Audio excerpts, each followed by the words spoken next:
नाई के पांचवें भाई अलनश्चर की कहानी। नाई ने कहा कि मेरे पांचवें भाई का नाम अलनश्चर था। वह बड़ा आलसी और निकम्मा था। वह रोज किसी न किसी मित्र के पास जाकर बेशर्मी से कुछ भीख मांग लेता और खा पी कर पड़ा रहता। मेरा बाप कुछ समय बाद बूढ़ा होकर मर गया। उसने 3,150 रुपये छोड़े। इन रुपयों को हम सातों भाइयों ने बराबर बराबर बांट लिया। अलनश्चर ने भी अपना भाग पाया और उससे कुछ व्यापार करने की सोची। उसने 450 रुपये के शीशे के बर्तन खरीदे और उन्हें टोकरी में रखकर बाजार में सड़क के किनारे बैठ गया। वहीं एक दर्जी की दुकान थी। 2-1 दिन में दर्जी से उसकी दोस्ती हो गई। अलनश्चर वाचाल और मूर्ख तो था ही, हवाई किले भी बनाता रहता था।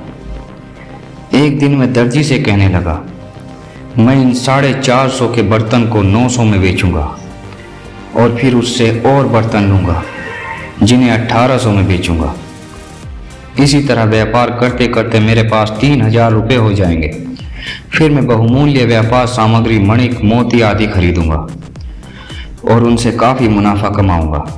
जब मेरे पास काफ़ी रुपया हो जाएगा तो मैं एक विशाल भवन खरीद कर दास दासियाँ भी मोल लूँगा और रईसों की तरह रहूँगा और मेरी प्रसिद्धि सारे नगर में हो जाएगी। मेरे यहाँ बड़े बड़े गवैये और कलावंत आएंगे और मेरे यहाँ रात दिन रास रंग होंगे। मेरा व्यापार भी जारी रहेगा। जब बढ़ते बढ़ते मेरा धन 5 लाख तक पहुँच जाएगा तो मैं यहाँ के मंत्री के पास संदेश भेजूंगा कि अपनी बेटी का विवाह मुझसे कर दे। उसने स्वीकार किया तो ठीक, वरना मैं उसकी बेटी को जबरदस्ती उठा लाऊंगा। फिर जब मंत्री की पुत्री से मेरा विवाह हो जाएगा तो मैं 10 गुलाम खरीदूंगा और शहजादों जैसे बढ़िया कपड़े पहनूंगा और रत्न जटित जीन लगाम वाले असील घोड़े पर चढ़कर शान से मंत्री के घर जाऊंगा। जब मैं उसके महल में पहुंचूंगा तो सभी छोटे बड़े लोग भय और आदरपूर्वक मुझे देखेंगे और मेरा पूर्ण सत्कार करते हुए मुझे अंदर ले जाएंगे। जब मैं ऊपर जाना चाहूँगा तो मेरे नौकर और गुलाम और नौकरों के जमादार अदब से जीने में दोनों ओर खड़े होंगे। वजीर अपना दामाद समझकर मुझे अपने आसन पर बैठने को जगह देगा और खुद मेरे सामने बैठेगा। मैं अपने सेवकों से हजार असरफियों के 2 तोड़े लाने को कहूँगा। मैं एक तोड़ा वजीर को दूंगा कि ये तुम्हारी बेटी का मेहर है और दूसरा अपनी इच्छा से तुम्हें देता हूँ। मेरी उदारता की चर्चा चारों ओर होने लगेगी। फिर मैं वैसे ही ठाट बाट से अपने घर आऊँगा। जब मेरी पत्नी सुनेगी कि मैं उसके पिता से मिलने गया था और उसे भेंट दी थी तो वह मेरा एहसान मानेगी और एक उच्च कर्मचारी द्वारा कृतज्ञता का प्रकाशन करेगी। मैं उस कर्मचारी को बढ़िया इनाम दूंगा। कभी कभी मैं अपनी पत्नी पर कृपा करके उसका संग करने के लिए उसके महल में जाऊंगा और वहां भी ऐसी गंभीरता से जाऊंगा कि दाएं बाएं किसी और निगाह न डालूंगा। मेरी पत्नी, जिसका मुख पूर्णमासी के चंद्रमा की तरह होगा, बड़ी सज धज के साथ 16 श्रृंगार करके मेरे सामने आएगी तो मैं गर्व के मारे उसकी और आंख भी नहीं उठाऊंगा। फिर उसकी प्रधान सेविकाएं और सखी सहेलियां मेरे सामने आकर विनय करेंगी कि मालिक, आपकी पत्नी जो आपकी दासी के समान है, आपकी आज्ञा की प्रतीक्षा में है और आपके सामने खड़ी है। कृपा करके उसे अपने आगे बैठ जाने को कहें। मैं फिर भी उन्हें कोई उत्तर नहीं दूंगा। उन्हें इस बात का बड़ा आश्चर्य होगा कि मैं उनकी ओर और अपनी पत्नी की ओर देखता क्यों नहीं। वे लोग बड़ी देर तक मेरे सामने खड़ी होकर मुझसे अपनी पत्नी पर ध्यान देने के लिए अन्याय करती रहेंगी। फिर मैं एक कृपापूर्ण दृष्टि अपनी पत्नी पर डालूंगा, लेकिन फिर निगाह फेर लूंगा। मेरे इस रवैये से मेरी पत्नी की सेविकाएं और साथी ने समझेंगी कि मैं वैसे किसी बात पर नाराज नहीं हूँ, किंतु पत्नी का जो साज श्रृंगार किया गया है वह मेरे मन का नहीं है। इसलिए वे उसे दूसरे कक्ष में ले जाएंगी ताकि उसका नए सिरे से साज श्रृंगार करें। इतने समय में मैं भी उठकर नए कपड़े पहन लूँगा। शयन कक्ष में जाने पर भी मैं अपनी पत्नी से पूर्ण उपेक्षा का बर्ताव करूँगा। मैं उसकी ओर एक दृष्टि भी नहीं डालूंगा और उससे एक बात भी नहीं करूँगा। मैं पलंग पर उसकी ओर पीट करके सो जाऊंगा। मेरी पत्नी रात भर इस उपेक्षा से दुखी होकर आंसू बहाती रहेगी और सवेरा होने पर अपनी माता यानी मंत्री की पत्नी से रो रो कर कहेगी कि मेरे पति ने रात में मेरे साथ गर्व और उपेक्षा का बर्ताव किया।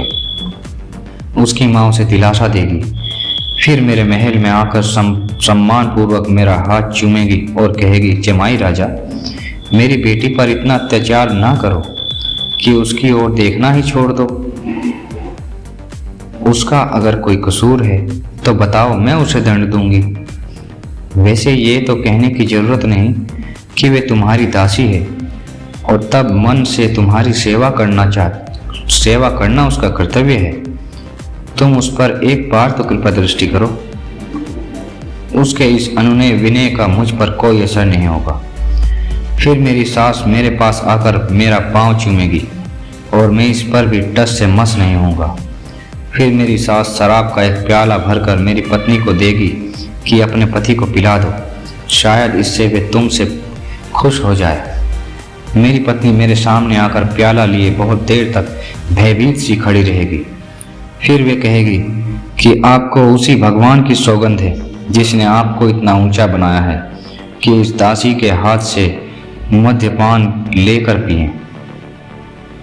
मैं उसकी इस बात को बदतमीजी समझूंगा और उसके मुंह पर एक तमाचा लगाऊंगा और उठकर उससे इतनी जोर से लात मारूंगा कि वे दालान से नीचे गिर पड़ेगी।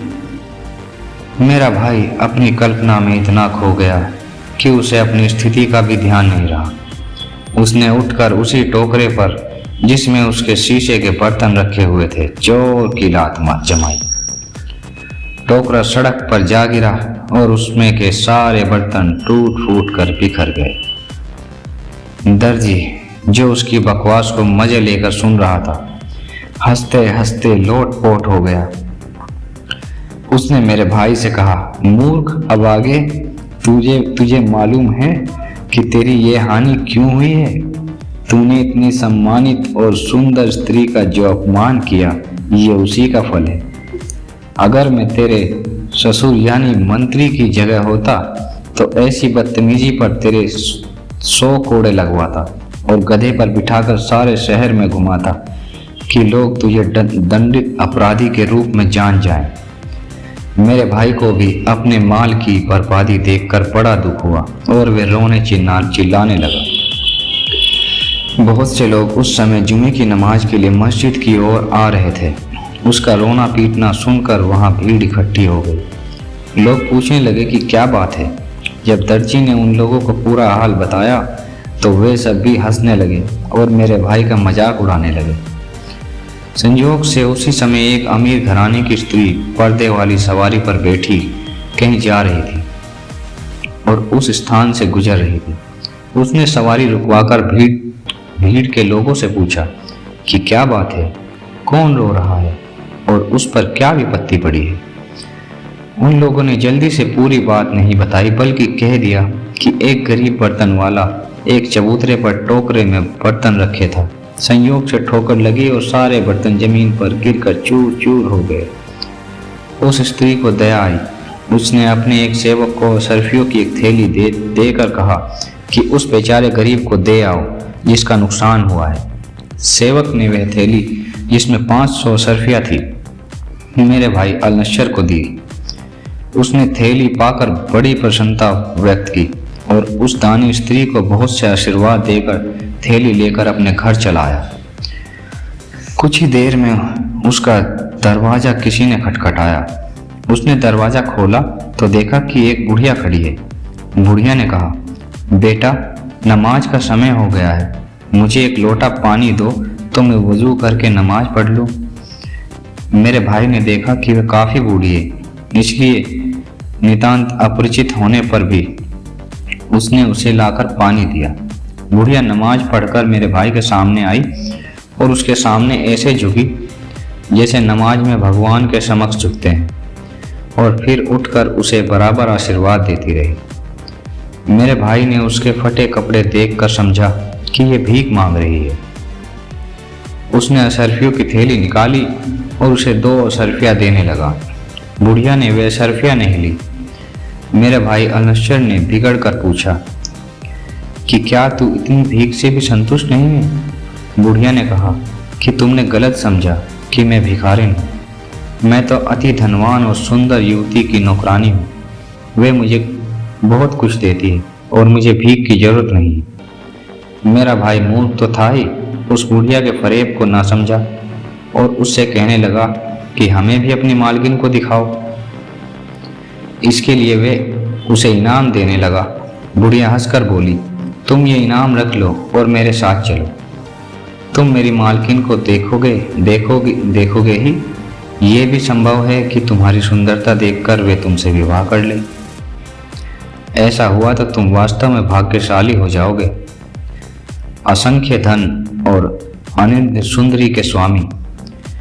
मेरे भाई ने अंदर जाकर अच्छे वस्त्र पहने और असरफियों की थैली लेकर बुढ़िया के साथ चला। बुढ़िया उसे एक बड़े विशाल और सजे सजाए मकान के सामने ले गई। उसके आवाज देने पर एक यूनानी दासी ने द्वार खोला। बुढ़िया ने उसे एक सुसज्जित स्थान पर बिठाया और अंदर गई। कुछ ही देर में एक अत्यंत रूपवती युवती आकर उसके समीप बैठ गई और उससे घुल मिलकर बातें करने लगी। उसने कहा, ये ऊपरी कपड़े उतार कर आराम से बैठो। अलनश्शर ने ऐसा ही किया। कुछ ही देर में वे युवती घर के अंदर ये कहकर चली गई कि मैं अभी आती हूँ। कुछ ही देर में एक बड़ा लंबा चौड़ा हबशी हाथ में नंगी तलवार लेकर आया और गरज कर मेरे भाई से बोला, तू यहाँ मेरे घर में क्या कर रहा है? मेरे भाई की भय के मारे घिंगनी बंध गई। हबशी ने उसे तलवार के कई हाथ मारे जिससे वे गिरकर बेहोश हो गया। हबशी ने उसकी कमर से असरफियों की थैली खोल ली और आवाज दी कि नमक लाओ। वहीं यूनानी दासी एक कटोरे में पिसा हुआ नमक ले आई। नमक वे ये देखने के लिए मंगाता था कि उसका शिकार अगर मरा ना हो तो वे उसे फिर तलवार मारकर खत्म कर दे। दोनों ने उसके घाव पर नमक छिड़का। मेरा भाई उनका उद्देश्य समझ गया था, इसलिए तकलीफ सहकर भी चुप होकर पड़ा रहा। हबशी और दासी उसे पूरी तरह मरा हुआ समझकर थैली लेकर चले गए। कुछ देर में बुढ़िया फिर आई और मेरे भाई को घसीटती हुई ले गई और एक कोने में बने हुए गड्ढे में फेंक आई, जहां और भी कई लाशें पड़ी हुई थी। मेरा भाई इस अरसे में तकलीफ की वजह से बेहोश हो गया था। गड्ढे में फेंके जाने के कुछ देर बाद उसे होश आया। वास्तविकता ये थी कि तकलीफ देने के लिए डाला गया नमक ही उसके प्राण बचाने और शक्ति देने का कारण बना। थोड़ी देर के बाद वे उस गड्ढे से निकलकर एक कोने में दबकर बैठा, फिर छुपता छुपाता मकान के दरवाजे पर पहुंचा। जो कुछ कहीं पड़ा मिलता खा पी लेता। 2 दिन बाद बुढ़िया फिर नए शिकार की तलाश में निकली तो ये मौका पाकर भाग निकला और मेरे पास आ गया। मुझसे अपनी सारी विपत्तियों का हाल कहा। महीने भर में उसके सारे घाव भर गए और वे पूरी तरह ठीक हो गया। अब उसने बदला लेने की योजना बनाई। उसने एक बड़ी सी थैली बनाई और उसमें असरफियों के बराबर शीशे के टुकड़े भर दिए। फिर उसने बुढ़िया जैसे कपड़े पहने और कपड़ों के अंदर तलवार छुपाकर हाथ में थैली लेकर निकल पड़ा। संयोग से एक गली में वही धोखेबाज बुढ़िया मिल गई। उसने बूढ़ी स्त्रियों के जैसे स्वर में उससे कहा, बहन, मैं फारस देश की रहने वाली हूँ और इस नगर में नई आई हूँ। मेरे पास 100 असरफियाँ हैं। मैं चाहती हूँ कि उन्हें परख और तौल कर देख लूँ कि पूरी और ठीक हैं या नहीं। तुम कहीं से मेरे लिए सिक्के तौलने का तराजू ला दो। उसने उत्तर दिया, बहन, तुम मेरे साथ चली आओ। तुमसे अधिक विश्वसनीय व्यक्ति इस नगर में कोई नहीं है। मेरा पुत्र सर्राफे का काम करता है। वे तुम्हारी अशरफियाँ भली भांति तौल कर और परख देगा। लेकिन जल्दी करो, ऐसा ना हो कि वे घर से अपनी दुकान को चला जाए। वह पापिन मेरे भाई को उसी घर में ले गई जिसमें पहले ले गई थी। यूनानी दासी ने पहले की भांति द्वार खोला और मेरे भाई को अंदर ले जाकर एक अच्छी जगह बिठा दिया। बुढ़िया ने कहा, तुम यहीं बैठो, मैं अभी अपने बेटे को लेकर आती हूँ। कुछ ही देर में उसका तथाकथित पुत्र यानी वही हत्यारा हबशी आया और कहने लगा कि भाई मेरे साथ चलो। मेरा भाई अलनश्शर बुढ़िया के वेश में उसके पीछे चल दिया। रास्ते में जब वह हबशी लापरवाह हो गया तो मेरे भाई ने तलवार निकालकर ऐसा हाथ मारा कि उसका सिर कटकर अलग जा पड़ा। अलनश्शर ने उसका सिर और धड़ दोनों खींचकर उसी गड्ढे में डाल दिया। इतने में यूनानी दासी बर्तन में पिसा नमक लेकर आई, किंतु बुढ़िया के वस्त्र पहने नंगी तलवार लिए पुरुष को देख बर्तन फेंक कर भागने लगी। मेरे भाई ने झपट कर उसे पकड़ा और उसका सिर भी काट दिया। दौड़ भाग और चीख पुकार सुनकर वे बुढ़िया भी वहां आ गई, लेकिन वहां का हाल देखकर जान बचाकर भागने लगी। मेरे भाई ने दौड़कर उसे पकड़ा और कहा, दुष्टा कुकर्मिणी, तूने मुझे पहचाना या नहीं? बुढ़िया कांपती हुई बोली कि मैंने तुम्हें कभी नहीं देखा, पहचानूंगी कैसे? मेरा भाई बोला, तूने देखा कैसे नहीं? मैं वही हूँ जिससे तूने उस गली में नमाज के लिए पानी मांगा था और फिर यहाँ लाकर अपनी समझ में मरवा डाला। बुढ़िया हाथ जोड़कर गिड़गिड़ाकर कहने लगी कि मेरा अपराध क्षमा कर दो, किंतु मेरे भाई ने उस पर दया ना की और उसके भी 4 टुकड़े कर दिए। अब मेरे भाई ने उस सुंदर युवती की तलाश की जिससे उसने पहले प्रेमालाप किया था। वह एक अन्य कक्ष में मिली और मेरे भाई को देखकर कांपने लगी। मेरे भाई ने उसे निरपराध जानकर उससे कोई कटुआ ना कहा, बल्कि संतावना दी और पूछा, सुंदरी, मैंने उन दोनों बदमाश स्त्रियों और हबशी का अंत कर दिया है। अब तुम बताओ कि तुम कौन हो, कहाँ की रहने वाली हो और इन अत्याचारियों के फंदे में कैसे फंस गई? उसने उत्तर दिया, मैं एक धनी व्यापारी की पत्नी थी। ये बुढ़िया कभी कभी मेरे घर आती थी, लेकिन मुझे ये नहीं मालूम था कि ये कौन है और क्या करती है। एक दिन इसने आकर मुझसे कहा कि मेरे घर विवाह है, तुम उसमें शामिल होने के लिए चलो। इसके बहुत अनुनय विनय करने पर मैं इसके साथ उत्तम उत्तम वस्त्राभूषण पहनकर और 100 रुपया लेकर यहाँ आ गई। यहाँ से इन लोगों ने मुझे अपने घर न जाने दिया और इसी हबशी के साथ सहवास के लिए मजबूर किया। 3 वर्ष में से मैं यहीं रहती हूँ।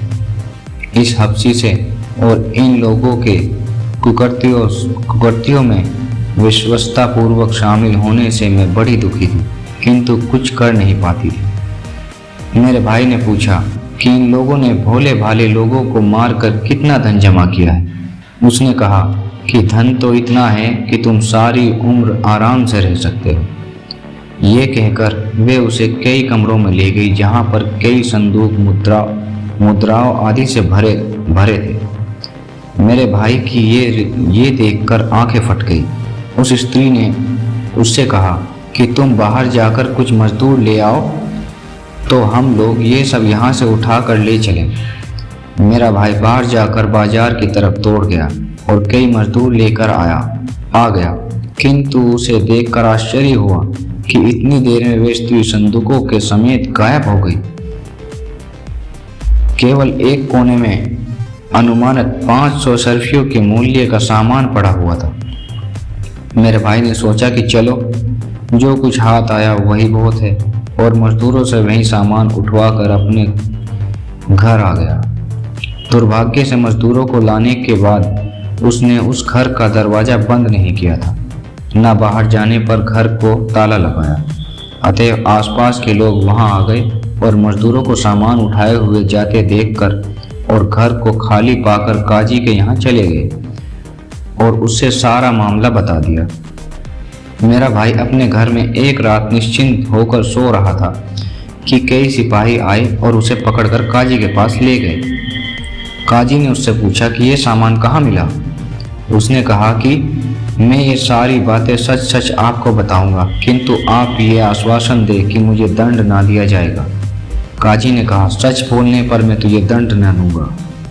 अतः मेरे भाई ने सारी घटनाएं उसे बता दी। काजी ने अपने सेवकों को भेजकर मेरे भाई के घर से सारा सामान उठवा मंगाया और उसे अपने घर भिजवा दिया, और उसमें से मेरे भाई को कुछ भी नहीं दिया। इसके बाद उसने मेरे भाई अल-नश्र को 2-3 वर्ष के लिए नगर से निष्कासित कर दिया, ताकि वे खलीफा के पास जाकर उससे काजी की शिकायत न कर सके। मेरा भाई बेचारा उन 2-4 अशरफियों को लेकर, जो उसकी जेब में पड़ी थी, शहर से बाहर निकला और एक ओर चल दिया, किंतु दुर्भाग्य ने यहाँ भी उसे धर दबाया। 2-3 दिन बाद उसे डाकुओं ने घेर लिया।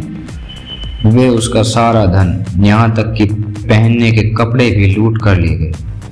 मुझे मालूम हुआ तो मैं कुछ कपड़े और रुपए लेकर अपने भाई की खोज में निकला, और कुछ दिनों बाद उसे खोज निकाला। उसे वस्त्र और रुपए देकर मैं उसे छुपा कर नगर में ले आया और अपने घर में लाकर रखा। इसके बाद मैं बराबर उसका भरण पोषण करता रहा।